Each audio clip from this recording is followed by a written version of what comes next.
Yang ketiga, kata Imam Ibnu Qayyim, pernikahan itu membutuhkan ilmu. Karena pernikahan itu gelap sampai kita berpandu dengan ilmu. Ya. Saya tuh sering jumpai ada seorang istri curhat, konsultasi bukan curhat.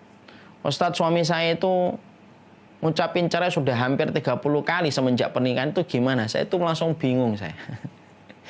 30 kali ngucapin kata talak setelah rukun biasa aja. Itu salah satu di antara dampak kita tidak mengetahui hukum. Dan itu bahaya betul. Padahal talak itu bagi seorang laki-laki ada 3. 1, selesai dengan iddah, kemudian kita rujuk. 2 selesai, hati-hati. 3 selesai, sampai masa iddah selesai pernikahan itu. Tidak bisa lagi orang mengatakan saya cuma bercanda. Tidak bisa bercanda dalam pernikahan. Tapi tidaklah itu terjadi kecuali karena akibat sebuah pernikahan yang gelap yang tidak dipandu dengan ilmu. Makanya membutuhkan bahwasanya pernikahan itu butuh dengan ilmu. Dan pernikahan ketika mereka jauh dari lumbung ilmu, maka sesungguhnya pada hakikatnya tidak akan pernah menurunkan ketenangan. Karena ketenangan itu diperoleh dengan ilmu. Orang yang bangun tengah malam, kalau dia tidak punya ilmu, dia tidak punya opsi. Mungkin opsinya buat kopi, mungkin opsinya dia ngidupin TV, mungkin ngidupin podcast, ataupun dia menghabiskan malam itu sampai pagi karena tidak punya ilmu. Tapi kalau ada orang ketika bangun tengah malam, dia punya ilmu, dia tahu apa yang harus dilakukan tengah malam. Oh, sholat, oh mungkin dzikir, oh mungkin kemudian baca Quran. Karena dia tahu pada waktu itu merupakan waktu-waktu yang mustajab untuk melakukan rangkaian ibadah tadi. Ilmu itu membedakan kita. Makanya ilmu adalah tongkat bagi si buta untuk membedakan mana jalan berlubang dan mana jalan yang mulus. Membedakan mana belokan dan mana itu jalan yang harus diteruskan. Makanya kemudian kehidupan pernikahan itu sangat membutuhkan ilmu karena sesungguhnya ketika pernikahan itu dilangsungkan itu gelap semuanya sampai kita berpandu dengan ilmu. Makanya saya ingin menyampaikan masalah dengan poin yang ketiga ini sebuah nasihat dari 2 sisi. Yang mana nasihat ini nasihat seorang sahabat wanita ketika akan menikahkan putrinya dan nasihatnya Imam Ahmad ketika Imam Ahmad itu akan menikahkan putranya yang bernama Abdullah. Nah, kadang-kadang nasihat ini sering kita lupakan, tapi ternyata ini penting supaya kemudian membentuk sakinah pada kehidupan keluarga kita.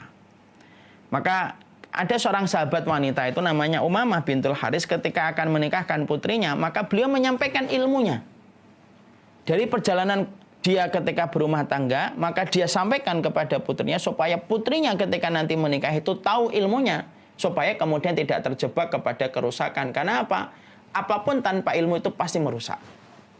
Kita memperbaiki TV tanpa ilmu merusak. Kita membuat kemudian suplemen tanpa ilmu akan merusak. Kita akan membuat mobil tanpa ilmu pasti akan merusak. Pernikahan pun tanpa ilmu pasti akan rusak.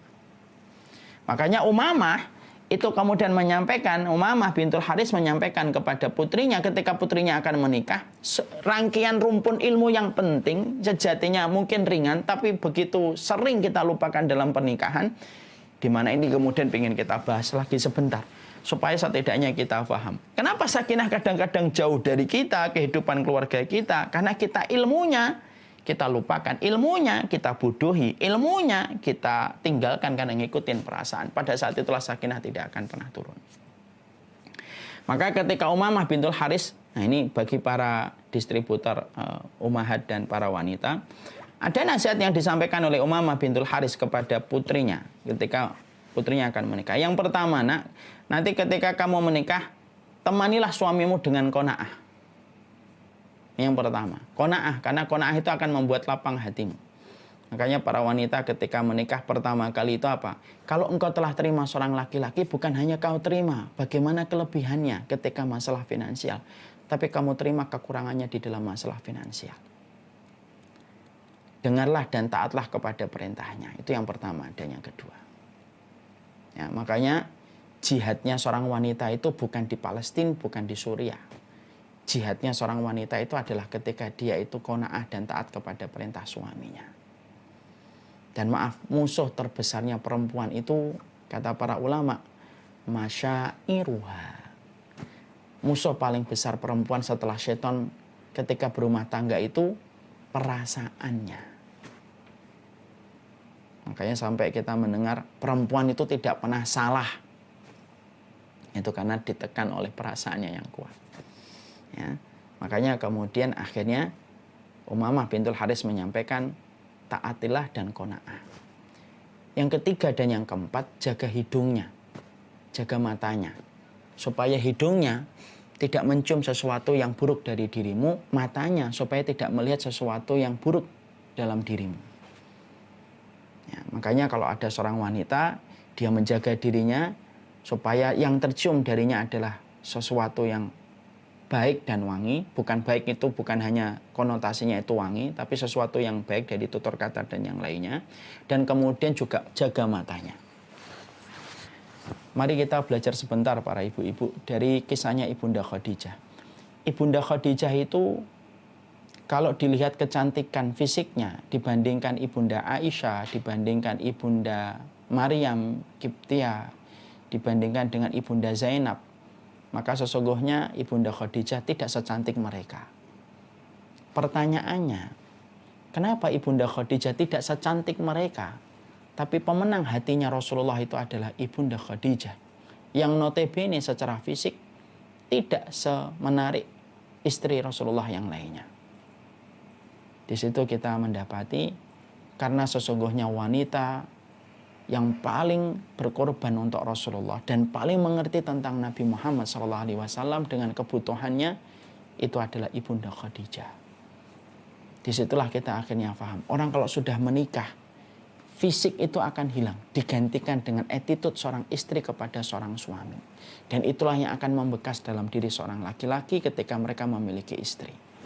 Makanya saya bisa bayangkan gimana pengorbanan Ibunda Khadijah. Suaminya pergi tahanus ke gua tengah malam gitu. Pulang-pulang gigil. Coba kalau menjadi istri hari ini. Mungkin kalau istri hari ini akan komentar, kamu itu aneh, malam-malam ke gua pulang-pulang gigil. Tapi kalau Ibunda Khadijah itu Masya Allah. Suaminya pulang. Dan pada saat itu tidak ada laki-laki yang suka ke gua, Bu. Yang kesuka ke gua itu hanya Rasulullah SAW. Pada saat iman itu belum masuk ke dadanya Ibunda Khadijah. Tapi kepercayaannya Ibunda Khadijah kepada Rasulullah itu saking besarnya. Walaupun iman belum masuk kepada dadanya Ibunda Khadijah. Karena Nabi belum menjadi Nabi dan belum menjadi Rasul. Iman itu belum ada di dadanya Ibunda Khadijah. Mendapati suaminya pulang dalam kondisi menggigil. Diselimutin tanpa mengucapkan kata-kata apapun untuk mengomentari apa yang diperbuat oleh suaminya. Menahan diri berkomentar kepada suami dengan apa yang dilakukan dalam perkara yang belum bisa dijangkau logika dan perasaannya wanita. Itulah ilmu tingkat tingginya Ibunda Khadijah. Ya. Makanya Masya Allah, pemenang hatinya Rasulullah itu Khadijah dan tidak digantikan oleh siapapun. Karena fisik itu bukan pertama kali yang akan membekas di dalam hati suami kalau sudah menikah. Tetapi attitude-nya seorang wanita itulah yang akan membekas di dada seorang suami. Makanya Rasulullah ketika ditanya, wanita solihah itu kayak apa ya Rasulullah? Nabi tidak mengatakan yang banyak sholat tahajudnya, yang panjang jilbabnya, yang banyak puasanya. Tidak. Rasulullah mengatakan apa? Wanita solihah itu adalah ketika engkau memandangnya dia menyenangkan. Berarti solihahnya wanita itu di sini. Ketika di depan suaminya. Kenapa kok menyenangkan suaminya itu disebut sebagai kriteria wanita solihah, Ustaz?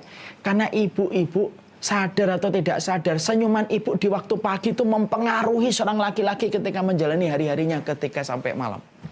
Betul Mas Ipo? Sangat berpengaruh.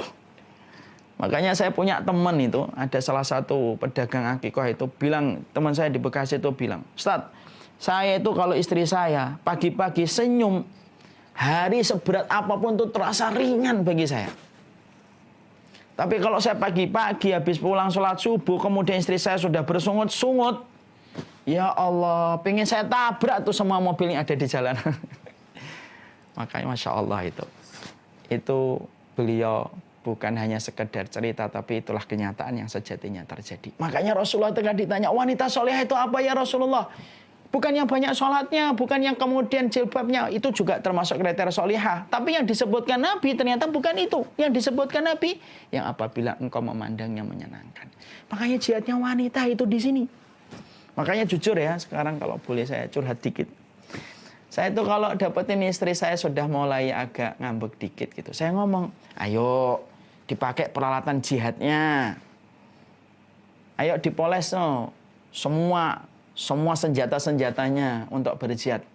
Jihadnya dia itu adalah tersenyum ketika terjadi gelombang kekecewaan yang dirasakan oleh seorang istri karena perasaannya lebih dominan daripada akalnya. Makanya Masya Allah, itu ilmu. Itu ilmu. Dan itu tidak bisa kita dapatkan kecuali kita harus mendengarkan lalu mengingat itu dalam kehidupan.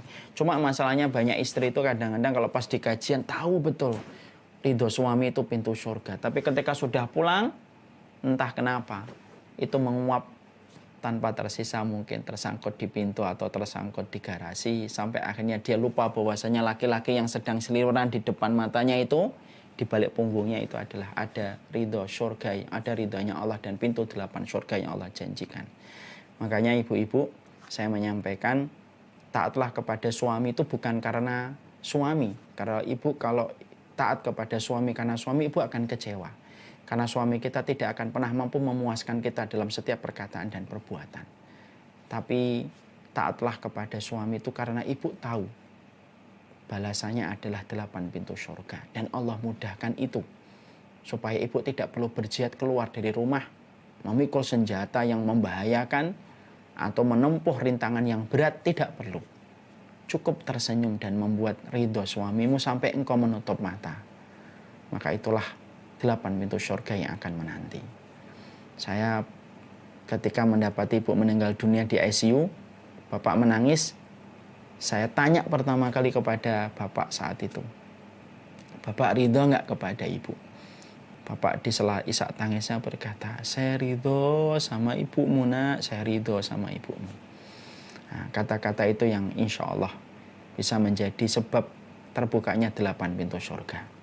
Makanya saya pernah dapatin ada sebuah kisah wanita solehah itu, salah satu di antara yang dilakukan oleh mereka adalah tidaklah mereka memejamkan mata sebelum mereka tidur, kecuali mereka bertanya, bagaimana posisi mereka di hati suaminya pada hari itu.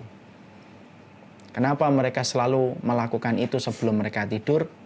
Karena mereka khawatir ketika mereka dalam posisi tidak diridhoi suaminya dan tidurnya mereka menjemput kematian, ketidakridhaan suami itu yang menyebabkan beratnya perjalanan di akhirat. Masya Allah. Kemudian yang kelima dan yang keenam, yaitu ingatlah waktu makannya dan waktu tidurnya. Jadi kalau kita harus pakai ilmu, kalau kita ngelihat suami kita, dijaga makannya, dijaga tidurnya. Karena kalau makan itu terganggu, maka emosinya akan meledak-ledak. Kalau tidurnya terganggu, maka sama, emosinya juga akan meledak-ledak. Yang ketujuh dan yang kedelapan, hormati, pelihara keluarganya dan hartanya. Artinya, cintailah ibu mertua. Karena sesungguhnya laki-laki yang apabila orang tuanya dihormati oleh istrinya, maka ibarat kata, sang laki-laki itu kalaupun digoda dengan 1000 perempuan yang cantik pun mungkin akan menolak 1000 perempuan yang cantik itu karena tahu bagaimana istrinya telah memuliakan keluarganya. Kemudian yang ke-9, ke-10, jangan membeberkan rahasianya dan jangan menentang perintahnya. Ini termasuk ilmu untuk menjemput sakinah. Dan ini nasihatnya Umamah bintul Haris ketika menyampaikan kepada putrinya sebelum putrinya menikah. Sekarang supaya adil, maka kita juga harus sampaikan bagaimana nasihatnya Imam Ahmad kepada putranya Abdullah ketika menikah. Supaya kemudian ini menjadi sesuatu yang sifatnya sempurna.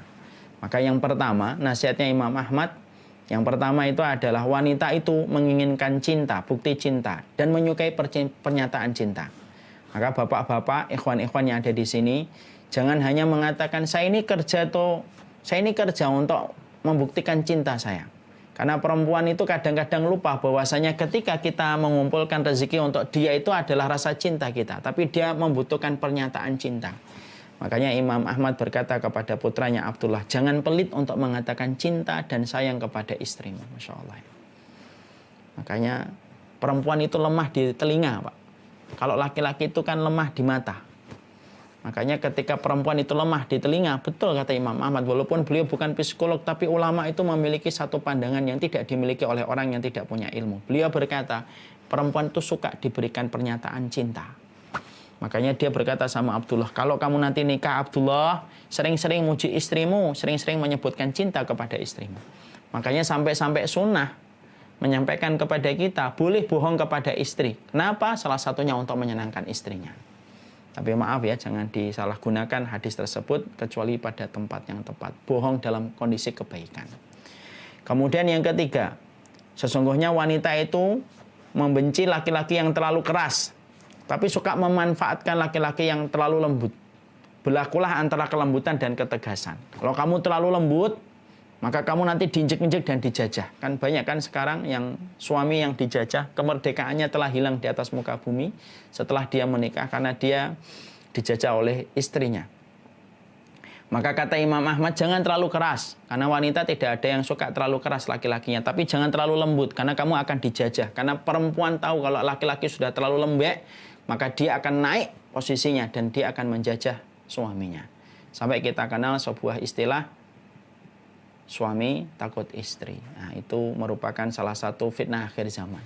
Makanya dalam salah satu hadis yang sahih saya pernah mendengar, salah satu di antara akhir zaman tidak akan tegak hari kiamat sampai kita mendapati suami taat kepada istrinya tidak sebagaimana sebaliknya, kata Rasulullah.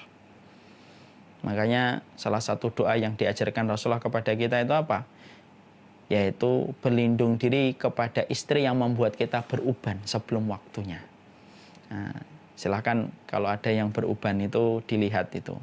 Apakah ubannya karena memang umur atau memang ubannya itu disebabkan karena pasangannya. Ya, makanya ada dalam satu doa itu, wa a'udzubika min zaujin tusyayyibuni qablal masyib. Ya Allah, aku berlindung dari pasanganku yang membuatku beruban sebelum masanya. Tapi maaf ya, kalau ada yang beruban di antara agen-agen yang ada di sini, jangan langsung divonis. Ini pasti banyak pikiran tentang istrinya atau suaminya. Nah, itu tempatkan ilmu pada tempatnya, bukan tempatkan ilmu sebagai bahan bulian. Kemudian yang keempat, wanita itu menyukai apa yang disukai laki-laki dari seorang wanita. Kalau kita suka wanita itu harum, ya kita berlaku harum. Kalau kemudian wanita itu suka bahwasanya wanita itu rapi, ya kita harus rapi. Kadang-kadang kita suka istri kita rapi, istri kita wangi, tapi justru kita juga tidak rapi dan juga tidak wangi. Itu kata Imam Ahmad. Yang kelima, kata Imam Ahmad, ini menjadi ilmu supaya ketika kita tahu ilmunya kita menjemput sakinah itu. Kata Imam Ahmad, rumah itu bagi seorang wanita, wahai anakku Abdullah, itu adalah istananya, jangan diganggu. Biarkan istrimu yang menghiasi rumahnya. Kalau kamu sampai mengganggu dia ketika menghiasi rumahnya, berarti kamu membangunkan singa yang bangun dari tidurnya. Jadi nanti kalau ada agen dan distributor, kemudian nyewa, ngontrak rumah, kata Imam Ahmad kepada Abdullah, biarkan dia yang mengelola rumah itu. Makanya saya pernah melihat ada satu rumah itu warnanya pink. Bukan saya mengatakan ini ya, rumah itu pink. Terus kemudian karena saya sudah dekat sama ikhwannya, saya tanya sama beliau, akhi, antum warna favoritnya apa? Biru, Ustaz. Oh ya udah. Nah, ini berarti melaksanakan apa yang disampaikan oleh Imam Ahmad. Rumahnya pink semuanya, padahal dia sukanya itu warna biru. Nah, itu salah satu di antara nasihatnya Imam Ahmad. Makanya kadang-kadang ada seorang laki-laki mikir, kenapa pernik ini ditaruh di tembok, kenapa ini di sini? Biarkan, karena memang puncak di antara keinginan perempuan itu punya rumah. Makanya Asia binti Muzahim, istrinya Fir'aun, ketika meminta kepada Allah itu apa? Mintanya rumah. Rumah itu istana dia.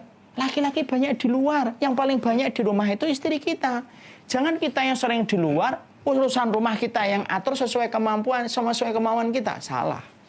Makanya Imam Ahmad berkata, wahai Abdullah, nanti kalau kamu nikah, rumahmu itu adalah istana dan singgasana untuk istrimu. Silahkan dia yang ngatur. Kamu nurutin aja. Maka itu kemudian kamu akan menjemput ketenangan. Ya. Kemudian yang keenam, kata Imam Ahmad kepada putranya, yaitu adalah seorang wanita itu pengen dekat sama suaminya tapi tak pengen kehilangan keluarga. Artinya berikan waktu istri kita untuk bersama dengan keluarganya. Kemudian kata Imam Ahmad, wahai Abdullah, wanita itu diciptakan dari tulang rusuk. Fa innal marata khuliqat min dilain. Fa inna a'waja syai'in a'laha. Sesungguhnya wanita itu diciptakan dari tulang rusuk, dari yang paling bengkok itu paling atasnya. Tapi disitulah kamu harus bersabar. Makanya sabar kepada istri itu 2 kali sabarnya kita kepada teman. Kalau teman sabarnya, karena kita tidak ngasih makan, kita nggak ngasih nafkah, kita tidak mempertanggungjawabkan atas apa yang dia perbuat, sabarnya 1. Tapi kalau sabar sama istri itu 2. Kenapa sabarnya kepada istri itu 2? Karena kamu yang ngasih nafkah, kamu yang menjaga dia, kamu yang nyukupin sandang, papan, dan pangannya. Tapi di saat itu kamu harus bersabar. Dan itu sabarnya 2, dinilai pahala besar oleh Allah Subhanahu wa Ta'ala. Makanya perempuan itu diciptakan dari tulang rusuk. Ada kata-kata indah Imam Ahmad. Walaupun wanita itu diciptakan dari tulang rusuk yang bengkok, tapi itu indah. Korden itu kalau tanpa lekukan, nggak akan indah. Coba kalau korden itu lurus, maka kaku dia. Tapi korden itu kalau mahal, lekukannya itu banyak. Maka perempuan itu layaknya korden, dibuat oleh Allah dengan lekukan itu supaya tampak indah. Kemudian yang ke-8, sesungguhnya wanita itu, kata Imam Ahmad kepada istrinya, wanita itu suka melupakan kebaikan seorang suami. Makanya kalau kamu dapetin dia lagi kecewa, dia ngomong kamu itu nggak pernah jadi suami yang baik, sabar. Karena apa? Kalau kamu berbuat baik, maka dia paling cepat memorinya lupa dengan kebaikan seorang suami. Makanya kadang-kadang ada seorang suami lupa nutup pintu sekali. Apa perkataan seorang istri? Kalau buka pintu nggak pernah nutup sama sekali. Padahal lupanya baru sekali. Tidak lupanya 200 kali. Tapi yang diingat 1 kali. Makanya ada sebuah meme yang sering saya baca di sebuah tulisan. Persis dengan apa yang dikatakan Imam Ahmad. Perempuan itu bisa lupa di mana penjepit rambutnya yang baru saja dia letakkan. Tapi dia tidak bisa melupakan kesalahan suaminya 5 tahun lalu habis isya sebelum makan malam. Walaupun itu terjadi 5 tahun lalu. Dan itu kata Imam Ahmad. Makanya kata Imam Ahmad, sabar ya. Kalau tiba-tiba nanti istrimu melupakan semua kebaikan yang telah kamu bangun, pengorbanan yang telah kamu berikan. Sabar, sabar. Sabar kepada istri itu 2 kali sabarnya kita kepada teman. Kemudian yang ke-9, kata Imam Ahmad kepada Abdullah, yang ke-9, perempuan itu lemah, maka jangan diberikan porsi yang terlalu banyak. Kasih waktu istirahat, kasih waktu untuk mereka ketemu sama teman, ketemu sama sahabat, jalan-jalan. Suruh kadang-kadang pergi saja ke restoran, mau makan apa. Dan itu termasuk salah satu sunnah yang disampaikan oleh Imam Ahlus Sunnah, Imam Ahmad ketika berkata kepada putranya. Dan yang ke-10, kata Imam Ahmad, sesungguhnya wanita itu adalah tawananmu, perlakukanlah dia dengan baik. Kenapa kok disebut istri itu tawanan? Karena kemana-mana harus minta izin. Puasa sunnah harus minta izin. Sedekah harus minta izin ketika dia sedekahnya dari nafkahmu. Semuanya harus minta izin. Perlakukanlah tawananmu dengan baik. Kalau kita sudah menggali nasihatnya Umamah bintul Haris bagi seorang wanita, seorang laki-laki sudah menggali tentang nasihatnya Imam Ahmad, maka itu merupakan anak tangga menjemput sakinah. Kemudian yang terakhir,